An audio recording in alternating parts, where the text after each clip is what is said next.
billahi minasyaitonirrajim. Bismillahirrahmanirrahim. Assalamualaikum warahmatullahi wabarakatuh. Alhamdulillah. Alhamdulillah. Nahmaduhu wa nasta'inuhu wa nastaghfiruhu. Wa na'udzu billahi min syururi anfusina wa min sayyiati a'malina. May yahdihillahu fala mudhillalah wa may yudlil fala hadiyalah. Para YouTubiah semuanya yang sangat saya cintai dan hormati, pertama kita panjatkan puji syukur kehadirat Allah yang telah memberikan banyak kenikmatan sehingga pada siang hari ini kita bisa menghadirkan Bapak Anung Marwoko ST MH sekolah Wisulan. Alhamdulillah. Dan salam selawat selalu kita sampaikan kepada junjungan Nabi besar Muhammad Sallallahu Alaihi Wasallam, Nabi penutup zaman yang bisa merubah zaman jahiliyah menjadi zaman modern. Para YouTubiah semuanya yang sangat saya hormati. Terus pundi kabaripun Mas Anung? Sehat Pak, alhamdulillah. Doa pangestu panjenengan. Alhamdulillah. Ini juga merupakan kehormatan. Ya, channel kami datangi ini. Ya enggak, saya dulu juga sering kesini. Sejarahnya pas saya nyeles di Cahaya Sakti. Oh gitu, masih ingat Mas itu? Masih. Ya terus terang, Mas Anung itu dulu kolega lama kami, dulu pernah nyeles itu ya Mas ya? Iya. Tetapi alhamdulillah sekarang sudah nggak tahu ini profesinya, sudah banyak sekali ini. Yang terang Mas Anu ini kesehariannya sebagai Wakil Ketua DPRD Kabupaten Karanganyar. Alhamdulillah. Tapi masih banyak sekali kegiatan-kegiatan sosial yang dia pangku, dia naungi. Yang pertama sebagai Ketua Relawan Pitulungan. Terus Ketua HKTI Kabupaten Karanganyar, Ketua Bola Voli Kabupaten Karanganyar, Takmir Masjid Nurul Salam dan Darul Mutakin. Alhamdulillah, ini memang aktivis yang sejak dulu sampai sekarang, alhamdulillah masih terus konsisten dan konsekuen. Ngaten Mas Anung, sebagai Ketua HKTI, saya akan menyinggung sedikit tentang masalah petani. Sebenarnya sudah lama wonten Ketua HKTI? Ya baru 1 tahun. 1 tahun, belum ada kayaknya. Belum ada, jadi masih grace ya? Masih tahap belajar. Dulu saya bukan pengurus HKTI, tetapi waktu Pak Prabowo jadi Ketua HKTI, itu datang di Karanganyar. Saya termasuk yang diundang, dalam rangka apa saya juga nggak tahu, saya datang dikasih macam-macam itu. Bapak Prabowo pakai pakaian Bung Karno itu, sempat foto bersama dan lain-lain. Sekarang Ketua HKTI Pusat kan sampun bukan Pak Prabowo, Bukan. Kalau kita ikutnya yang ketuanya Pak Muldoko. Pak Muldoko, programipun menapa HKTI menika sebenarnya untuk di Kabupaten Karanganyar, Ya, terima kasih Pak Rohmat dan Pak Cicup nganten mawon. Dan segenap YouTubiah yang ada di channelnya beliau ini. Ya, alhamdulillah, sebelum saya menyapa, monggo. Berkat undangan beliau kami hadir di sini untuk bernostalgia. Dulu sempat kerja bareng. Saya kerja di sales sepeda motor. Saya juga sering ikut arisan, tapi agak macet-macet sampai lupa saya itu karena ya kondisi ekonomi pada saat itu. Ya, alhamdulillah kita sore hari ini dipertemukan kembali oleh Allah Subhanahu wa taala karena nikmat beliau yang luar biasa. Nikmat Allah, kita diberi kepercayaan untuk ketemu dan diberi umur panjang, sehat-sehat mungkin. Selanjutnya di HKTI kami sampaikan program kerjanya ya saat ini baru dalam tahap pembelajaran menata organisasi karena ormas, organisasi masyarakat. Tentu kita tidak secepat apa yang menjadi ekspektasi dari masyarakat. Terus kadang-kadang banyak sekali persoalan-persoalan di pertanian. Saat ini yang kami mengakui belum begitu secepat kilat dalam menyelesaikan, memberikan problem solving kepada para petani yang ada di Kabupaten Karanganyar. Ya baru tahap pendampingan. Katakanlah kemarin persoalan pupuk ini menjadi persoalan yang sangat mendasar sampai Klasik Pak itu klasik Pak. ya, memang klasik dan Tiap tahun ada. ya, setiap tahun ada karena persoalan kuota dari yang diberikan pemerintah pusat kepada daerah ini tidak sesuai dengan kebutuhan yang ada di lahan yang ada di Kabupaten Karanganyar. Nah, tugas kita kemarin sudah memberikan program mengambil sampling satu desa ikut pendataan terkait dengan pupuk. Oh, yang sudah punya kartu tani berapa di Desa Gebyok itu Mojogedang. Kita mengajarkan hipotesa yang sudah punya kartu tani berapa, yang belum punya berapa, terus persoalannya apa. Nah, itu salah satu program kita mendampingi di bidang itu. Terus yang kedua kemarin kita sempat kerjasama dengan Haraka, Koperasi Haraka untuk memberikan sedikit pinjaman kepada petani untuk supaya mempermudah petani dalam rangka mendapatkan modal dalam rangka untuk pengolahan lahannya dari mulai mencocok, mulai menanam sampai ke panen. Itu program-program yang selama ini yang kita sudah jalankan sampai hari ini memang belum banyak. Ya kita hanya memberikan pendampingan terlebih dahulu. Karena ya namanya ormas kadang-kadang kita teman-teman juga sibuk dengan pekerjaan masing-masing, baru ada waktu luang ngumpul terus ada ide dikerjakan kan seperti itu. Gitu Pak. Tapi yang terang petani sangat berharap sekali nanti problem-problem solving itu bisa diselesaikan melalui pemerintah ataupun HKTI. Oh jelas, saya merasakan karena saya hidup dari kecil di pertanian. Jadi persoalan-persoalan di pertanian ini ya sangat klasik itu. Persoalan pupuk. Sekarang ini pupuk pasca panen. Ya pasca panen. Jelas pupuk Pak. Pupuk saat ini harganya mahal, terus barangnya tidak ada. Nah, padahal kita dalam rangka pendampingan ini programnya sedikit demi sedikit memberikan pemahaman kepada para petani untuk beralih Pak dari pupuk kimia ke pupuk organik. Dengan cara-cara di masing-masing desa juga sudah kita lihat juga sudah memberikan pembelajaran dan pengetahuan kepada para petani lewat yang dibiayai oleh baik dana desa maupun ADD mungkin. Ya sebenarnya kalau nanti masalah klasik pupuk itu kalau nanti petani itu sudah memanfaatkan yang organik itu sebenarnya sudah luar biasa ya Pak. Iya jelas. Dan hasilnya konon juga tidak kalah dengan pupuk kimia ya. Ya yang sulit sekarang saya alami di lapangan sebagai ketua HKTI bukan kemana-mana ya kita sedikit bergerak di HKTI ini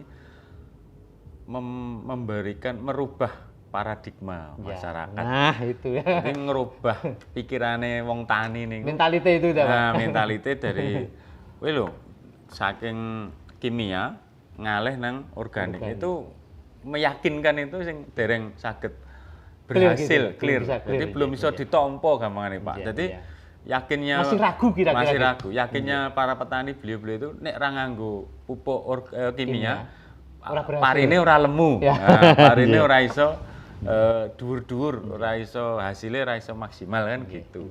Tapi sebenarnya organik kan sudah hasilnya cukup signifikan ya Pak ya. Iya di beberapa tempat di wilayah kami dan di Karanganyar ini di wilayah Mojogedang ada, di Jumapola ada, Karangpandan juga banyak. Betul. Terus di tempat-tempat lain yang sudah berbudidaya dengan sistem organik banyak juga. Kalau bisa nanti Karanganyar itu juga menjadi sentra beras organik, lele organik, terus ayam organik itu kan bisa menyejahterakan dan menyehatkan masyarakat. Betul. Sebenarnya Karanganyar ini alamnya mendukung. Karena ada sumber air yang alami juga dari Gunung Lawu tentu Pak. Dari ujung selatan sampai utara semua kita kan menggantungkan petani kita ini menggantungkan penyimpanan air dari Gunung Lawu. Nah ini otomatis kalau semuanya bergerak stakeholder baik pemerintah, bupati dan teman-teman DPR ini bersosialisasi meyakinkan para petani tidak HKTI saja tentunya untuk beralih semuanya baik pertanian, peternakan, perikanan, semuanya sistem organik saya kira lebih berkualitas tentunya, hasilnya kan dilirik oleh para konsumen tentunya. Mungkin dengan agak sedikit power dengan perda bagaimana ini Pak Andung mungkin? Ya sebenarnya kalau perda ini kan Perda organik maksud saya. ya karena dari pemerintah juga masih mengeluarkan, dari pemerintah pusat masih mengeluarkan organik juga. Kimia Maksud saya. Ya. Tentunya kalau kita membuat perda itu kan akan bertentangan nanti kan. Bertabrakan maksudnya. Tabrakan. Nah, kecuali kalau dari pusat sudah ada itu, tapi ya nanti akan bergejolak atau enggak gini.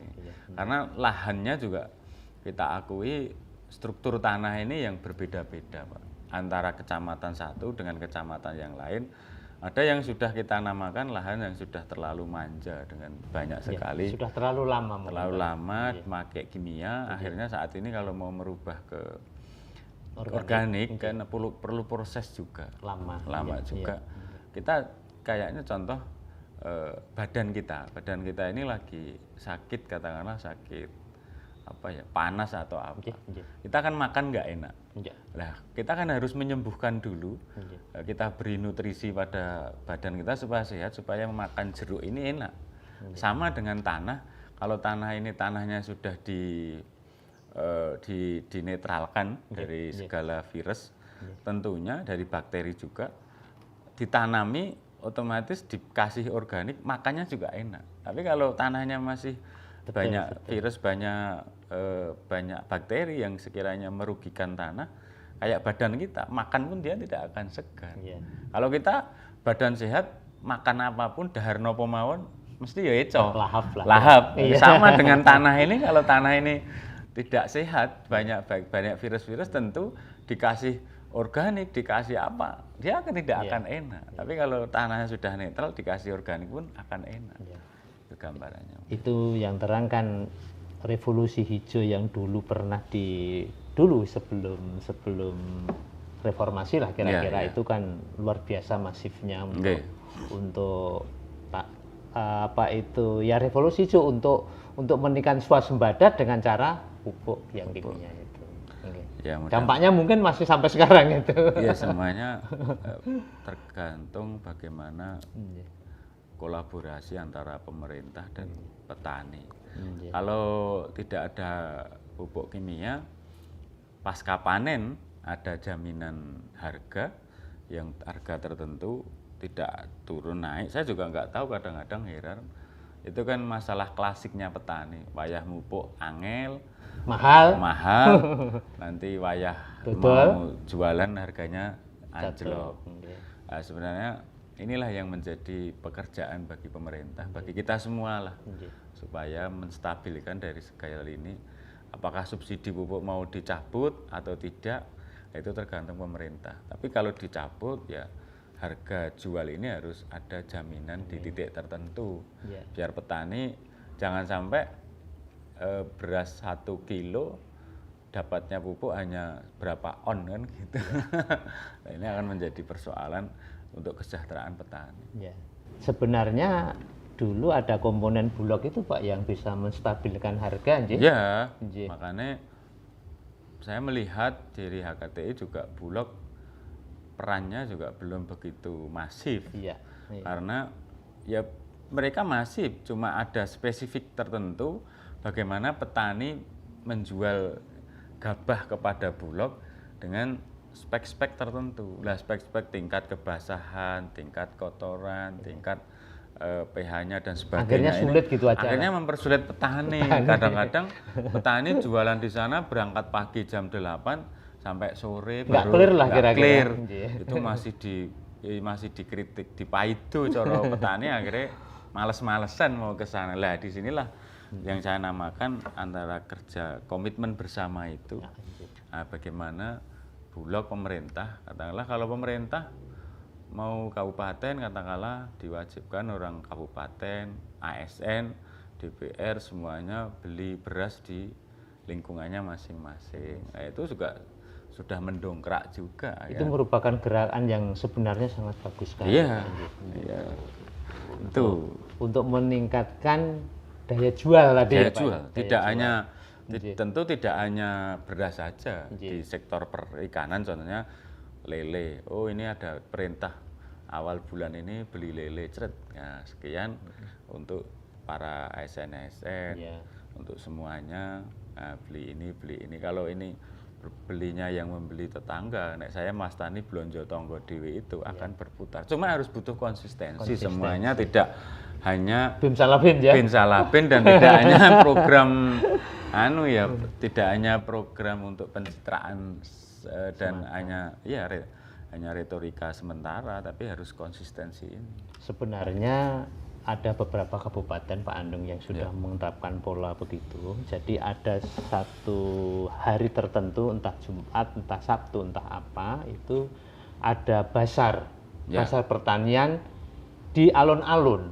Itu yang mengelola ya dari jajaran Pemda, nanti dengan harga yang cukup bagus dan ASN diwajibkan itu mestinya. Nah, iya. Kalau enggak diwajibkan ya memang agak berat. Nanti ada pasarnya nggak ada yang beli. Nggak ada yang beli. Makanya diwajibkan karena kan ASN kita di DPR ini sebagai teladan tentunya di masyarakat saat ini ya. Tentu kan menjadi contoh untuk bisa membangkitkan ekonomi khususnya pertanian yang saat ini dengan berbagai kesulitan. Saya pun juga belum mendapatkan ide yang tepat untuk bagaimana merubah pola para petani-petani kita. Termasuk saya sendiri, orang tua saya dari orang tua kulon itu kayak alit, saya kan juga bertani. Memang pertanian ini tidak bisa memberikan keyakinan secara finansial ekonomi. Betul sekali. Cuma kan bisa awet di dahar, cara bahasane wong dicokot-cokot alat itu. Nah, makanya yang terang profesi petani tidak prospektif, kira-kira begitu, ya, prospeknya kalau sawahnya dijual. Waduh, ini generasi milenial ini kan kalau untuk berpikir ke sana itu kan sangat berat. Sangat berat, jarang sekali. Makanya saya menunggu lewat YouTube-nya penjenengan.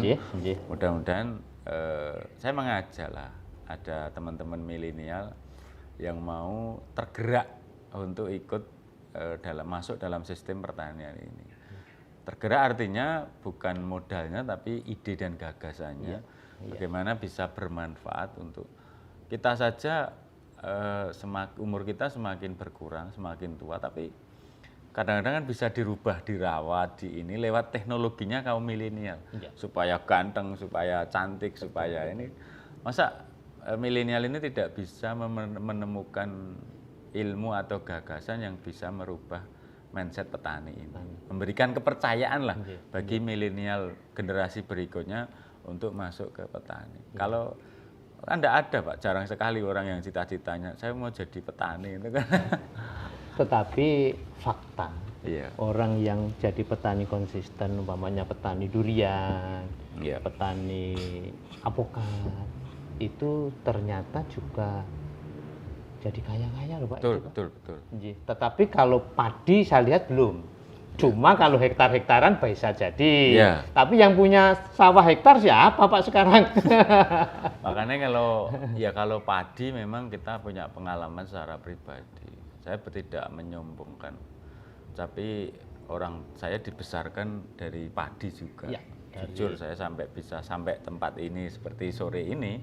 Itu ya dulu yang wong tua saya itu petani padi tidak ada lainnya Pak, jadi padi itu ya bisa untuk membayar sekolah, bisa untuk kebutuhan sosial, wong tua dulu itu bisa untuk makan, bisa untuk ya wis umumnya wong desa Pak. Kalau untuk kaya naik mobil dulu ndak bisanya ya hanya sepeda motor dan sebagainya. Makanya saya tadi matur mudah-mudahan ada generasi yang saat ini bisa merubah mindset petani menjadi menciptakan petani yang sejahtera lewat lahan yang ada. Contohnya jenengan, kita beralih ada di Jumapolo ini sekarang di wilayah Paseban dan sebagainya itu beralih ke pisang Cavendish. Cavendish. Terus di wilayah Jumantono, mungkin Kerjo, Mojogedang itu sekarang durian. Ya. Jangan betulnya sampaikan. Saya kemarin ngobrol-ngobrol ya dengan HKTI, dengan masyarakat yang ini kan musim panen durian. Ya. Nah, satu pohon, 2 pohon, 1 pohon laku berapa? Kadang-kadang laku 2 juta, 3 juta. Nah, ada yang 7 juta, ada yang 10 juta. Nah, itu artinya ada prospek tersendiri sebenarnya, Pak. Sebenarnya Pak, kalau memang milenial itu pakai teknologi di bidang pertanian, saya pikir sangat perspektif profesi pertanian itu. Iya, jelas. Umpamanya pemupukannya, Iya. perawatannya. Betul. Seandainya seperti durian saja 1 kilo ada yang 80.000. Betul. Apa enggak suatu emas juga Pak itu? Makanya kan, Iya. kenapa saya matur, saya berharap ada milenial. Iya. Karena orang tua kita ini sudah Terlanjur. jadul. Sudah terlanjur, Terus Pak. Kan, katakanlah gini, Pak. Nanti kalau anak muda seperti kulon jenengan, mungkin Mas Anu ini, katakanlah mau memupuk durian ini. Tinggal buka di YouTube atau di Google secara menanam durian yang Paling baik. paling baik. Akhirnya muncul. Nah, inilah yang kita harapkan Iya. dari hipotesis percobaan-percobaan ini, akhirnya nanti akan dirumuskan yang terbaik bagi ini. Karena saya akui dari bapak-bapak kita, wong tuane kita ini nyun sewu, kenapa pertaniannya tidak bisa maju? Karena ketinggalan teknologi yang panjenengan atur. Ya. Seharusnya sarjana pertanian atau sarjana apapun bisa kembali ke desa untuk memakmurkan desa nggih Pak nggih sebenarnya. Dan sekarang sudah mulai, Pak. Jadi ada yang perikanan, Iya. ada yang peternakan, ternak domba, peternak sapi, ternak ayam, luar biasa. Sekarang ayam itu kemarin kita ngobrol dengan salah satu mahasiswa. Dia dulu bapaknya juga petani. Sekarang dia berinovasi, improvisasi dari pertanian, digeser lahannya itu untuk ternak ayam, katakanlah dengan sistem sekarang kan canggih, dengan blower tidak ada bau yang merugikan tetangga, terus sistem pemeliharaannya juga mudah. Itulah yang kita harapkan. Dulu kalau kapan memelihara ayam broiler itu kan manual semua, sekarang ya sudah pakai mesin semuanya, luar biasa. Makanya yang kita tunggu adalah seperti itu di pertanian. Dan banyak juga sekarang saya sudah beberapa sentra-sentra termasuk peternak-peternak yang dari Karangasem sudah pernah kita datangi. Ada beberapa sarjana, tidak sarjana pertanian itu Pak, yang sukses dulu juga jadi pegawai bank, keluar. Jadi peternak banyak yang sekali. Insya Allah katanya sudah nyaman. Ini mungkin juga jadi contoh bagi para milenial Pak, tidak hanya dunia formal saja yang istilahnya jadi impian, tetapi pertanian, peternakan, perikanan mempunyai nilai perspektif yang sebenarnya sangat luar biasa. Makanya kita berani tidak keluar dari zona nyaman. Nah itu Pak. Kalau tidak berani dari zona nyaman, kapan kita bisa maju? Kan? Ada rasa takut, ada rasa galau mungkin. Nanti dan kadang-kadang tidak disetujui orang tua loh Pak. Masa harus jadi petani. Nah, mindset yang semacam ini. Ada beberapa teman yang keluar jadi petani itu tantangannya dari keluarga Pak yang terberat. Jadi yang terberat. Saya mengalami seperti itu dulu. Orang tua saya pun beralih dulu. Basic saya kan di teknik. Teknik. Akhirnya juga di politik. Apakah tidak bisa? Teknik-teknik ke pertanian juga tentu bisa. Bagaimana kita mau mempelajari. Tadi jenengan cerita putrane sastra, larinya ke IT sekarang. Kan boleh-boleh saja. Sangat boleh. Sah, siapa tahu Tuhan memberikan, Gusti Allah maringi jalan rezeki dari itu. Memang hanya kita mendorong berani ndak keluar dari zona nyaman. Nah itu makanya kalau berani dengan berbagai tentu resiko. Jangan wah nanti saya gagal, wah nanti saya seperti ini. Kalau ndak tahu kegagalan akan bermuhasabah kalau cara bahasane jenengan kan ndak mungkin. Ya, Nah, akhirnya dengan gagal muhasabah, oh ilmunya seperti ini, dan banyak belajar yang mengambil dari yang sudah berhasil. Di Karanganyar ini kan banyak petani-petani di Sewurejo, Mojogedang itu durian yang luar biasa. Kemarin di Jumantono juga ada festival durian yang saat ini baru booming. Terus apokat. Jadi apokat asli Karanganyar kan juga ada. Sekarang banyak yang nanam kan gitu. Alhamdulillah. Ya, luar biasa. Makanya kopi, Pak. Nah, kopi ini di Tangmangu, di Jenawi. Saya ada teman namanya teman-teman dalam wadah Witpari, wirausahawan tangguh Bumi Intan Pari yang itu mewadahi dari berbagai produk UMKM pelaku usaha kecil menengah di Kabupaten Karanganyar, termasuk kopi itu kan juga awalnya dari petani. Masuklah di Saseti di Tangmangu itu salah satunya, terus teh kemuning. Nah, itu kan kopi dari teh? Enggak, teh. Kopi teh ada juga. Kopi teh ya ada. Teh yang kemuning itu kan untuk berbagai khasiat untuk penyembuhan dan membuat badan kita sehat tentunya. Malah ada juga ini gerakan 1 juta tanam kopi yang di Tawangmangu itu. Lah iya. Itu kan di juga sekitar Sekipan, Sekipan kelurahan itu Tangmangu. Kita sudah ngecek ke sana. Sekarang di Jatioso. Hutan itu Jatioso juga ada. Artinya saya matur seperti ini saya sampaikan biar yang mirsani YouTube jenengan terutama yang milenial banyak keluarlah dari zona nyaman, melihat dulu ke sana. Nah, melihat ke wilayah-wilayah ini, kalau tanaman padi organik, di sana. Dan untuk ngecek saya tidak cerita banyak, biar pada ke sana, biar melihat sendiri. Setelah itu tahu cara menanam, tahu caranya memasarkan. Nah, kalau cerita di sini nanti kan tidak mau ke lapangan, nah, seolah-olah silahkan ke lapangan, akan mengetahui nanti di lapangan akan banyak terinspirasi. Kalau jenengan sama saya kan ini hanya membuka sedikit. Gitu. Yang terang kan tetap ada prospek yang luar biasa nih Pak. Jelas Pak, insya Allah ada. Para milenial, para YouTuber semuanya, kita harus berani keluar di zona nyaman untuk memenuhi zona yang seharusnya kita pikirkan bersama, yaitu pertanian, peternakan, dan perikanan. Di Karanganyar luar biasa potensinya. Iya, jelas. Kalau ada nanti di Tawangmangu zona apa, di Jumapolo zona apa, di Mojogedang zona apa, zona pertanian maksud saya, itu kan merupakan hal yang sangat luar biasa. Iya, betul. Saya sering kalau ketemu kepala dinas pertanian itu, saya seperti itu. Jadi orang ini dari luar Karanganyar banyak hadir ke Karanganyar karena destinasi wisata. Tempatnya sejuk, tempatnya view-nya bagus, punya Gunung Lawu. Kalau pagi bisa sunset dari munculnya matahari ini. Terus kalau sore juga tentu. Kalau di klaster-klaster, kopi di wilayah sini, ada tempatnya nongkrong, ada tempatnya belajar. Saya pernah studi ke salah satu di wilayah Kabupaten Semarang, bukan kota tapi Kabupaten Semarang. Di situ ada tanaman pertanian kopi.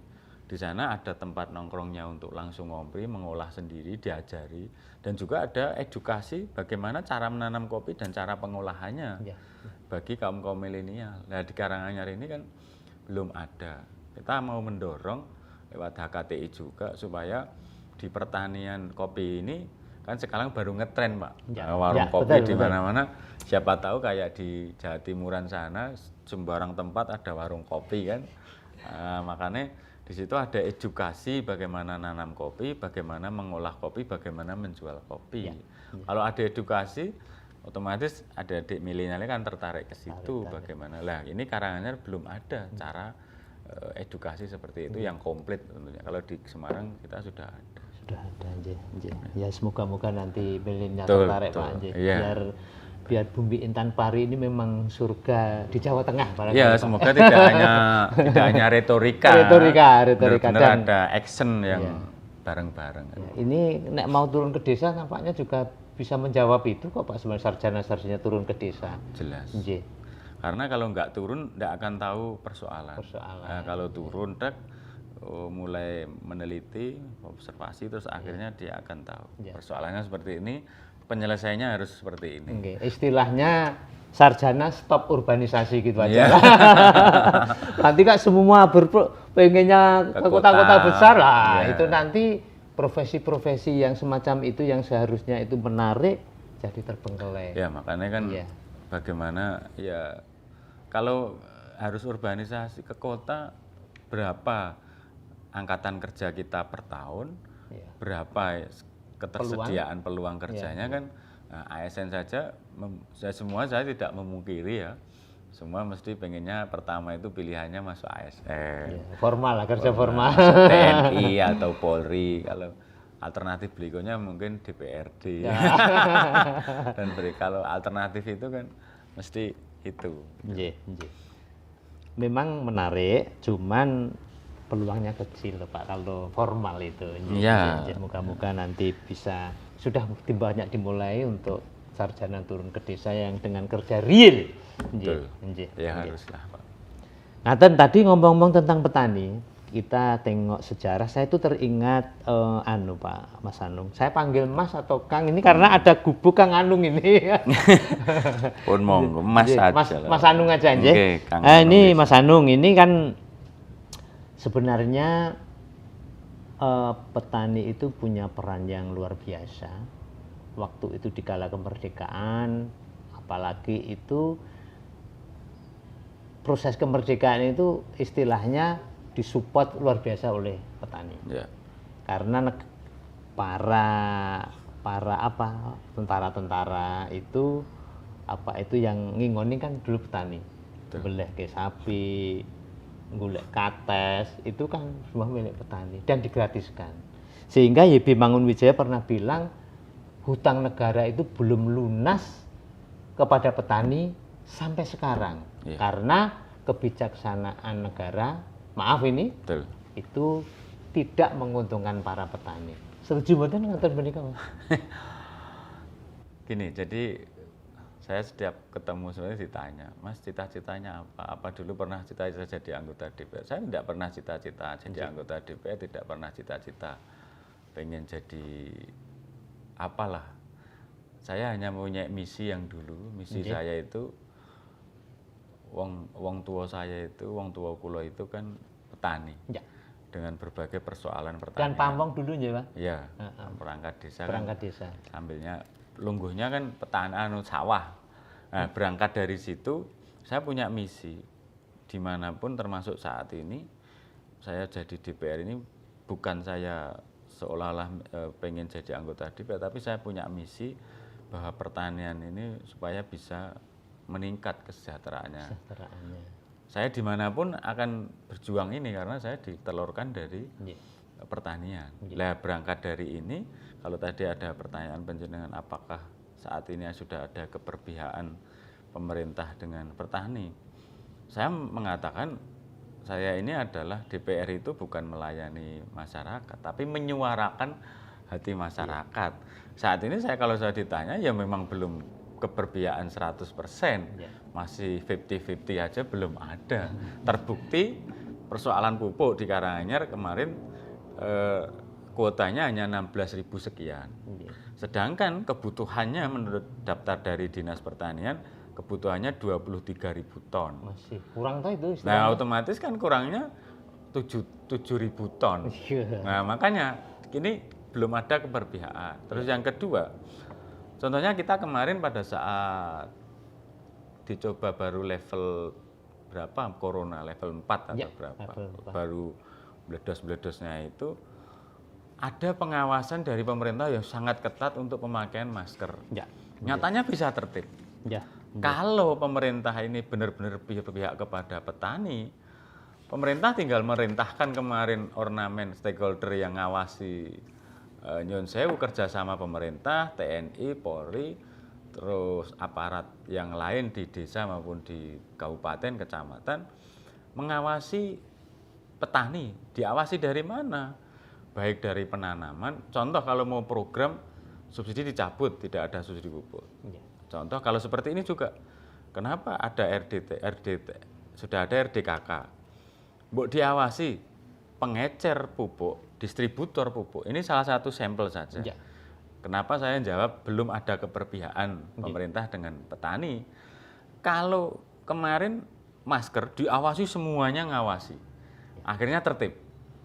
Kalau ini yang ngawasi kemarin semuanya ngawasi terhadap kebutuhan petani dari pupuk contohnya. Ya, distribusinya tidak tertib. Distribusinya tertib, Iya. pengecernya juga tertib. Ini diawasi bareng-bareng dan di punishment yang betul, Iya. mesti juga bisa tertib seperti kemarin. Menekan corona saja bisa, masa menekan ini enggak? Padahal itu pupuk kan kelihatan mata. Sedangkan corona kan enggak kelihatan, Pak. Enggak bisa dipersani siapapun. Nah, konteks inilah saya menyampaikan, saya berharap pada pemerintah pusat untuk memerintahkan kepada semua elemen yang ada untuk ngawasi pupuk, contoh yang distribusi pupuk sampai dilihat sampai ke yang membutuhkan dan database diperbaiki betul. Terus yang kedua contohnya harga jual yang menjadi klasik juga diawasi. Kalau ada tengkulak yang membeli di luar standar yang diberikan oleh pemerintah, inilah tugasnya aparat-aparat untuk mengambil langkah punishment. Kayaknya nek ora nggo masker kemarin didenda contohnya. Sama kalau kamu beli ini bisa saja tetap ditentukan harga dasar maksudnya. Nah, harga HPP-nya kan Ya, ada dari pemerintah itu sekian. Panen ini lah. Kalau sudah ditentukan diawasi di lapangan. Itu saya kira, nah kenapa saya anggap belum serius pemerintah untuk berpihak kepada petani seperti yang jenengan tanyakan. Inilah sampel-sampel yang saya sampaikan. Kalau diawasi bareng, tidak ada yang berani, Pak. Pakai masker aja dipakai, apalagi itulah. Karena kan sistem hijau juga masih berlaku Mas di pertanian. Makanya kalau diawasi secara ketat seperti kita kemarin ngawasi, kamu jangan hajatan, dijaga Satpol PP, dijaga dari Polri, dijaga dari TNI. Akhirnya semuanya tertib. Lah kita ini musim panen ini yang panen di wilayah Mojogedang, Karangpandan. Oke lah konsentrasi ke sana dijaga. Penghijauan nggak boleh masuk. Penghijauan nggak boleh masuk. Kalau kan ada aturan, kalau nanti ada sistem seperti ini, punishment-nya ini, otomatis takut. Kayak himbauan soal masker orang hajatan kemarin tadi, masker tadi. Sudah terbukti kok. Iya, tinggal yang ngawasin. Itu padahal nggak kelihatan yang diawasi. Corona kan nggak kelihatan. Buka-buka perusahaan klasik itu bisa. Ya, saya hanya menjawab pertanyaan jenengan apa pemerintah sudah berpihak apa belum. Saya jawab belum karena ini. Dan masih ada lagi loh Pak sebenarnya. Iya, pasti banyak. Saya kan hanya mengambil sampel. Enggak bisa. Contohnya masih ada lagi. Katakanlah alat pertanian Alsintan. Yang kelompok tani ini sudah dapat terus. Anak emas lah kira-kira. Yang ini yang belum dapat, tidak pernah dapat. Inilah yang saya maksud, belum keberpihakannya di situ. Ada apa? Makanya termasuk pompa juga begitu. Iya, Alsintan maunya masuk Alsintan semuanya. Saya ngamati, wah ini yang dapat kok ini terus, yang dekat tertentu. Nah, ini itu mungkin ada unsur politiknya ya Mas Anu. Iya, makanya kan belum ada. Kalau ini semuanya demi petani, semua gerak bareng, tidak ada pola-pola seperti itu, saya kira juga bisa teratasi Pak persoalan-persoalan ini. Nyun sewu dulu Bapak pamong ya Mas ya? Nggih. Pamong, tetapi mengerjakan sawahnya Mas? Iya, dikerjakan sendiri. Semuanya. Jadi bapak saya itu cerita dikit, bapak sama ibu saya itu almarhum itu pantang dodol sawah itu dulu. Tetapi yang saya Mas, ini survei kecil-kecilan. Iya. Hampir 90% pamong itu tidak mengerjakan sawahnya, yang itu sebagai gaji loh Mas ini. Enggak. Gawat pernah Mas penjenengan mendengar hal macam ini? Sawahnya gawat Pak. Gawat. Banyak demiteonya. Kan takut ke sawah kan. Iya. Ya ini fenomena juga Pak. Fenomenal. Kalau sekarang ya mungkin apa yang menjadi sebab itu saya juga belum bisa memberikan rincian lah karena saya melihat memang seperti itu sih. Yang terang ada guyon aja Pak, ini ada salah satu pejabat juga yang bilang pamong sekarang nek ora gelem garap sawahe atau terlanjur tidak dikerjakan dijual maksudnya itu lah kesiku alam. Ada yang pendapat Iya, begitu? betul. Makanya kan alhamdulillah saya ingat betul bapak kula itu almarhum itu dulu pernah jual sekali tok. Nggih. Dalam pas kaki saya sepak bola patah atau apa sekali tok itu. Nggih. Mangsan itu loh Pak. Iya, mangsan. 2 tahun. Iya. Dari saya kecil sampai saya menikah, saya sampai bapak saya almarhum itu, saya ingat-ingat jual tanah ya baru itu. Baru sekali itu mangsan itu. Makanya kan ilmu beliau ini bapak saya ini saya tiru juga di apapun hasilnya. Tapi ya ternyata alhamdulillah bisa awet, cokot alot itu. Betul. Ya. Kita dekat dengan Rojokoyo, mengolah tanah itu mempunyai nilai barokah yang tinggi. Betul. Paling berkah itu ya memang alam. Karena kan bisa rembukan dengan alam, bisa ngobrol lah. Tapi ngobrolnya bukan ngobrol seperti ini tentu, ngobrolnya batin. Dengan bahasa yang lain mungkin Pak. Sehingga alam juga mempunyai kontribusi yang besar kepada kita. Ya sama saja jenengan baik dengan saya, mesti saya baik dengan jenengan. Ibaratnya kan seperti itu. Jadi makanipun penjenengan ini ada fenomena gubuk Kang Anung, ya Mas? Iya. Iya di Facebook jenengan, di Instagram jenengan, mungkin di vlognya juga ada ini. Jadi ini maksudnya apa ini Kak? Karena terus terang gubuk itu ada konotasi itu di rumah di sawah gitu. Ya, coba bisa diceritakan dikit ini Pak. Ya filosofinya memang. Aja. Leres sing panjenengan atur ke itu. Kenapa saya mengambil kata gubuk?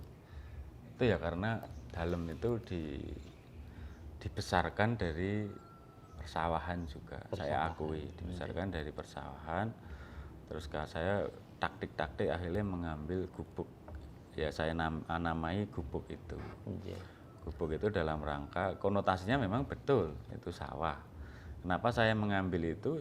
Ya biar ada hubungan batin dengan antara orang yang wong tua saya yang dulu petani sampai sekarang pun biar dan orang yang membaca ingat pada sawah-sawah itu alam kan jenengan tadi matur alam. Awalnya itu biar ada orang membaca gubuk berarti larinya ke saya ingat sawah saya ingat kebun saya ingat tegalan saya kan ngoten. Saya wadahilah di situ berbagai akun medsos saya di gubuk Kang Anung itu dalam rangka semua untuk mengakses informasi yang masyarakat butuhkan untuk kegiatan-kegiatan kami kan tentunya. Seperti itu Pak. Jadi historinya ya saya karena sejarah saya petani, saya ambillah gubuk itu aja biar menyemangati kaum milenial tidak alergi menggunakan kata-kata terkait pertanian salah satunya gubuk itu. Memang harus digelurakan terus betul, tentang masalah semangat untuk bercocok tanam, menanam kembali ke desa itu hal-hal yang perlu kita gelurakan. Betul, kalau tidak ada yang menggelurakan ya kadang-kadang di mana-mana saya matur. Sekarang kan zamannya zaman digitalisasi. Banyak orang-orang sekarang anak-anak ini pakai HP, pakai ya wis gadget itu otomatis saya memulai biar mereka tidak gengsi dulu. Contoh gini Pak, bapak saya punya produksi duren. Anaknya ini yang kalau orang tua kita ini kan tidak paham dengan medsos. Saya mendorong lewat gubuk Kang Anung ini biar anak-anak milenial tidak gengsi untuk memfoto produk wong tuane, difoto, diposting di akunnya, baik Facebook, Instagram, mungkin TikTok. Ini loh, bapakku panen duren, sehari jumlahnya sekian, siapa yang membutuhkan mau beli sini. Ada lagi saya banyak memposting soal cilok. Saya biar lewat gubuk Kang Anung ini semuanya biar mengambil inspirasinya, bahwasanya saya pun tidak gengsi ngupload makan cilok. Kalian penjenengan adik-adik ini kalau punya orang tua yang jualan cilok katakanlah di depan kantor DPR itu kan banyak. Ya. Saya sering kadang-kadang mandek, tak foto, tak upload di depan SMP 2 ya. Jangan sampai anak-anaknya justru Malu. gengsi, malu, memposting. Karena ya. ini, saya pengen di Gubuk Kang kan ada Facebook, ada Instagram, ada TikTok, ada YouTube. Nah, semua ada di situ. Saya biar mengena kepada tujuan saya kepada kaum milenial. Oh, foto bapakku jualan cilok di depan kantor DPRD. Bapakku jualan cilok di depan SMP 2 Karanganyar. Alhamdulillah laris. Silakan beli, rasanya enak. Kalau semuanya anak-anak mau seperti itu, Pak, saya kira luar biasa perputaran ekonomi. Lah, jangan-jangan memposting nggak mau, tapi sampai rumah uangnya diminta cepet-cepet sama mereka untuk dolan kan. Inilah yang kenapa saya namai yang agak klasik namanya gubuk itu. Termasuk kami bikin rumah ini kan juga rumah klasik, Pak. Betul. Kan terinspirasi dari dulu sebenarnya wong dereng kesampaian. Oh, katen. Luar biasa. Karena ya tadi Mas, itu kan biasanya kita pakai apa gitu. Sekarang yang model minimalis, model tingkat, malah kita kembali ke zaman jadul ini. Betul. Saya sangat menghormati sekali ide-ide daripada para leluhur kita, yang sebenarnya rumah Jawa pun kan juga nyaman dan bagus. tidak apa itu juga bagus lah kira-kira. Para YouTuber semuanya yang sangat saya hormati dan cintai, sebenarnya perbincangan semakin menarik, tetapi sudah cukup lama kali kita berbincang bersama Mas Anung. Untuk part 1 kita akhiri dulu. Nanti kita lanjutkan kepada part 2 dengan kegiatan-kegiatan Mas Anung yang cukup banyak di bidang sosial maupun nanti kita bahkan di bidang politik. Ngaten Mas Anung nggih. Nggih, ngaten para YouTuber semuanya, billahi taufik wal hidayah, fastabiqul khairat. Jangan lupa untuk subscribe, like, komen, dan share sebanyak-banyak kepada kolega-kolega Anda supaya channel ini menjadi channel alternatif dakwah dengan nuansa etnik Jawa. Billahi taufik wal hidayah, fastabiqul khairat. Assalamualaikum warahmatullahi wabarakatuh. Assalamualaikum warahmatullahi wabarakatuh.